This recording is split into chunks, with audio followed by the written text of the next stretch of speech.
से मशीन मंगवाई है, अमेरिका से मंगाई है, अमेरिका से। अच्छा हाँ, सुनने में तो आया है कि आप नई फैक्ट्री बना रहे हैं। और नहीं तो क्या, लेकिन कहाँ बना रहे हो उसे? यहीं पास में जंगल है ना, वहीं खोल देंगे। लेकिन वहाँ तो बहुत सारे हरे भरे पेड़ है। तो उसमें कौन सी बड़ी बात है, कटवा देंगे।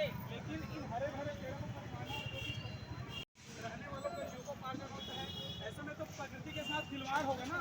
अरे जाओ जाओ अपना काम करो, बड़ा आया मुझे समझाने वाला।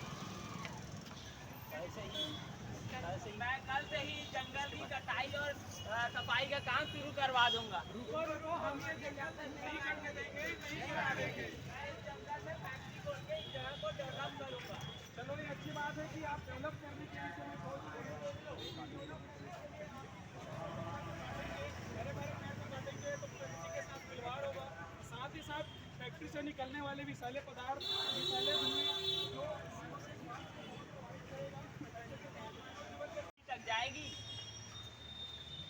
हेलो नेताजी। और चौधरी साहब नमस्कार। अरे भाड़ में गया तुम्हारा नमस्कार। और बताइए कैसे चल रहा है आपका फैक्ट्री का काम? काहे का काम, जब इलेक्शन टाइम में टीवी देखी आज मेरे काम की बारी आई है तो जनता रोक लगवा रही है। लगता है इन पेड़ों के साथ उन लोगों को भी कटवाना पड़ेगा। धरती सुनहरी अंबर नीला, धरती सुनहरी अंबर नीला।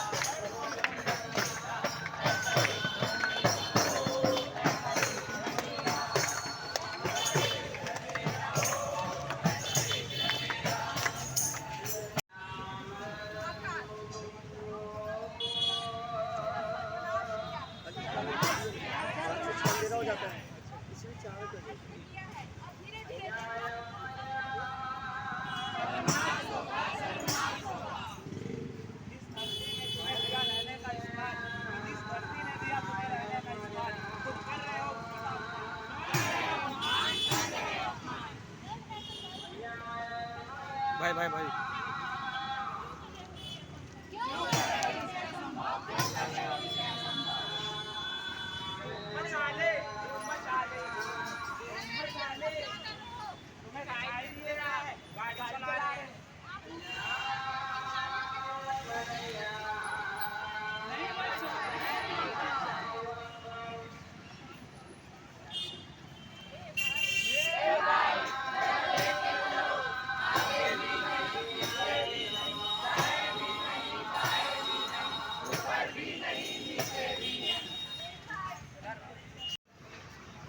नारा वगैरह लगा।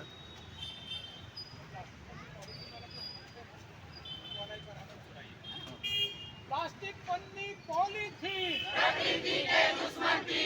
प्लास्टिक पन्नी पॉलीथीन प्रकृति के दुश्मन थी। नारा लगाइए। तो आज हम लोगों ने कॉन्फ्रेंस कॉलेज की जो एनएसएस की जो टीम है उनकी तरफ से पर्यावरण संरक्षण के उद्देश्य को लेकर के आज एक नुक्कड़ नाटक किया गया। नुक्कड़ नाटक के साथ साथ में शहर में रैली का आयोजन किया गया, जिसमें गगनचुंबी नारों के साथ में लोगों को ये आह्वान किया गया कि पेड़ पौधे की जो कटाई अंधाधुंध तरीके से किया जा रहा है, उनका जो नुकसान किया जा रहा है उसको काटने से रोकना है। क्योंकि प्रकृति जब तक हरा भरा नहीं रहेगा हम जीवन उसमें संभव नहीं मान सकते हैं। इसलिए हरे भरे जो पेड़ पौधे हैं, जहाँ जिसको हम धरती का स्वर्ग कहते हैं, वो पेड़ पौधे के माध्यम से ही ये स्वर्ग जो है हमारा बचा हुआ रहेगा। उसी उद्देश्य को ध्यान में रख करके कॉन्फ्रेंस कॉलेज की एनएसएस की टीम जो है आज यह नुक्कड़ नाटक जय स्तंभ चौक में आप लोगों के बीच जो है वो प्रस्तुत किया है। और इस प्रकार के आयोजन से केवल युवा ही नहीं तो दुनिया में रहने वाले सभी लोग इससे जागरूक होंगे और जागरूक होकर अपने आसपास को हरा भरा करने में अपना सहयोग प्रदान करेंगे।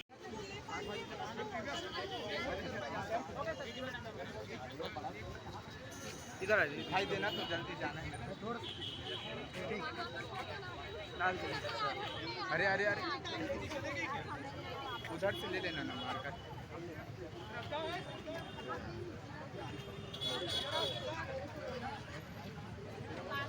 देखो देखो हिल रहा है वो।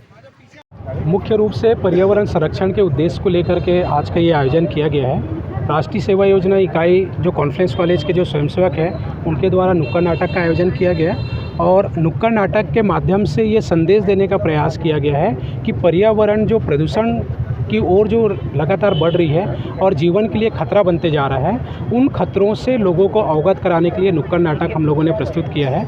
और नुक्कड़ नाटक का मूल उद्देश्य ये था कि प्रकृति को हम हरा भरा कैसे रख सकते हैं, जो प्रदूषण के जो माध्यम बनते हैं उन माध्यमों का उपयोग हम कम से कम करें।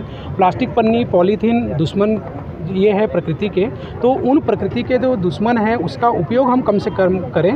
गोल बाज़ार के इस प्रांगण में हम सभी लोग खड़े हैं। लगातार हम सबको ये संदेश देने का प्रयास किए हैं कि जब आप सब्ज़ी खरीदने आते हैं तो घर से थैला लेकर के आइए और थैले में सब्ज़ी लेकर के जाइए, न कि सब्ज़ी वाले से हम पॉलीथीन मांगें। तो इसी प्रकार से अनेक प्रकार के आह्वान हम लोगों ने किया है लोगों से कि पर्यावरण को संरक्षित और सुरक्षित रखने के लिए आपकी भूमिका होनी चाहिए। ज़्यादा से ज़्यादा पेड़ पौधे आप लगाइए, क्योंकि पेड़ पौधा रहेगा तभी धरती स्वर्ग रहेगी।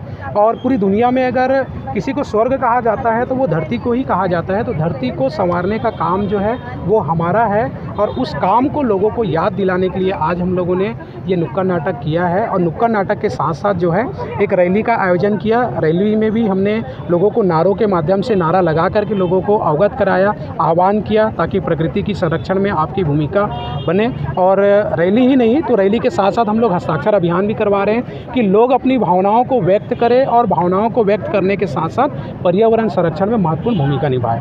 विजय मानिकपुरी, कार्यक्रम अधिकारी, राष्ट्रीय सेवा योजना अधिकारी, राजनांदगांव। कॉन्फ्रेंस महाविद्यालय से एनएसएस इकाई की ओर से पर्यावरण संरक्षण को हम कितना सुरक्षित रख सकते हैं उसके लिए नुक्कड़ नाटक, रैली ये सब किए हैं। ये सिर्फ हमारा कॉलेज नहीं बल्कि हेमचंद यूनिवर्सिटी के अंतर्गत जितने भी महाविद्यालय आते हैं सभी को ये करना है। तो हमारे एनएसएस इकाई के बच्चों के द्वारा आज यहाँ पर जागरूकता के रूप में नुक्कड़ नाटक किए, रैली निकाले, प्लस हस्ताक्षर अभियान भी करें, जिससे हम ये संदेश दे सकते हैं कि हम अपने पर्यावरण को कितना सुरक्षित और संरक्षित रख सकते हैं। इसके लिए हरे बड़े पेड़ लगाओ और जितनी भी प्लास्टिक चीज़ें हैं उसका उपयोग ना करें, ये संदेश हमारे बच्चों के द्वारा दिया गया।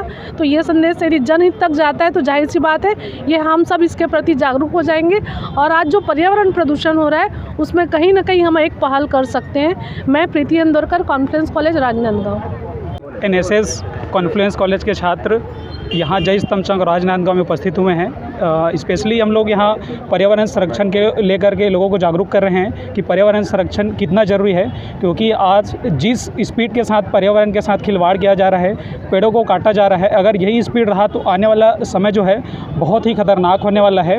अभी आपने इस वर्ष देखा होगा कि गर्मी का जो तापमान था, गर्मी में वो 54 डिग्री 50 डिग्री के ऊपर चले गया था। इसका मेन कारण है पर्यावरण के साथ खिलवाड़ करना, क्योंकि लोग पेड़ को तो काट रहे हैं लेकिन उसके दुष्परिणाम को समझ नहीं पा रहे हैं। तो अगर पर्यावरण को संतुलित करना है तो हमको अधिक से अधिक पेड़ लगाना होगा, पर्यावरण की रक्षा करनी होगी। आप अभी एक बात भी देख रहे होंगे कि मौसम का संतुलन इतना खराब है कि जिस मौसम में जो होना चाहिए वो नहीं हो रहा है, जो नहीं होना चाहिए वो होना पड़ रहा है वो। जैसे कि अभी ठंड का मौसम है, नवंबर का मौसम है।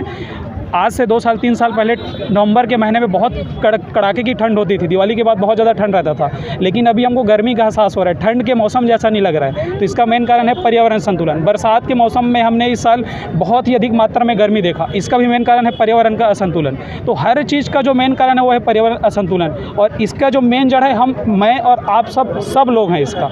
तो हम सबको ये प्रण लेना चाहिए कि पर्यावरण का संतुलन करें। हसदेव के बारे में कितना ज़्यादा बोला जा रहा है, लेकिन सरकार का इस ओर थोड़ा भी नहीं है। उनका सब तरफ ध्यान है, हर तरफ पब्लिसिटी करने में, अपना प्रचार करने में बहुत बड़ी बड़ी बातें कर रहे हैं, लेकिन जो मेन मुद्दे उसको नहीं कर रहे हैं। तो सरकार को हसदेव के ऊपर ध्यान देना चाहिए। हसदेव बचाओ हर कोई बोल रहा है, हर कोई अपना स्टेटस लगा रहा है, लेकिन एक सरकार ही ऐसी है जो उसके ऊपर ध्यान नहीं दे रही है। तो उसको ज़रूर सोचना चाहिए हसदेव के बारे में, क्योंकि लाखों लोग निर्भर है हसदेव के ऊपर। कितना रील वीडियो मीम्स उसके ऊपर आ रहे हैं, लेकिन कोई ध्यान नहीं दे रहा है, जो कि बहुत ही सोचनीय विषय है। सरकार को इस विषय में ज़रूर सोचना चाहिए। साथ ही साथ हम सभी को हसदेव बचाओ अभियान में अपना योगदान प्रदान करना चाहिए, क्योंकि बहुत बड़ा जंगल है हसदेव। तो हम सबका यही उद्देश्य था, पर्यावरण बचाओ। साथ ही साथ जो मिट्टी को बंजर करने वाली चीज़ें हैं, प्रदूषण करने वाला है, प्लास्टिक पन्नी, इसका उपयोग कम करें, ऐसे चीज़ों का उपयोग करें जो रिसाइकल हो सके, ऐसे चीज़ों का उपयोग करें। अगर सब्जी लेने जा रहे हैं तो घर से थैला लेके आए।